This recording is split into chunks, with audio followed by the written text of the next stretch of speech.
રાનીનો શાળામાં પહેલો દિવસ. આજે શાળામાં મારો પહેલો દિવસ છે. મમ્મી મારો હાથ ઝાલીને મારી સાથે ચાલી રહી છે. મેં મમ્મીને કહ્યું, હવે હું મોટી થઈ ગઈ છું, મને છોડી દે, મને જવા દે. મમ્મીએ મારો હાથ વધુ મજબૂતીથી પકડી લીધો. શાળા પાસે બહુ બધા બાળકો છે. અમુક બસમાં આવ્યા છે, અમુક કારમાં આવ્યા છે, અમુક રિક્ષામાં આવ્યા છે, અમુક સાયકલમાં અને અમુક મારી જેમ ચાલીને આવ્યા છે.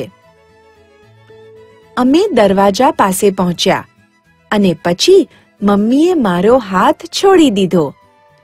મમ્મી દરવાજા પાસે જ ઊભી રહી ગઈ. હવે મારે એકલીએ અંદર જવાનું છે.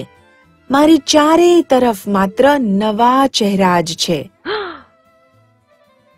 મેં એક પગલું ભર્યું અને પછી બીજું પગલું.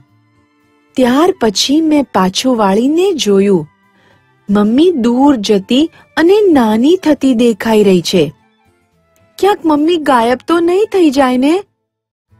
હવે મને એમ નથી લાગતું કે હું મોટી છું. મેં પાછું દોડીને તેમનો હાથ ઝાલી લીધો. મેં કહ્યું, ક્યાંય જઈશ નહીં.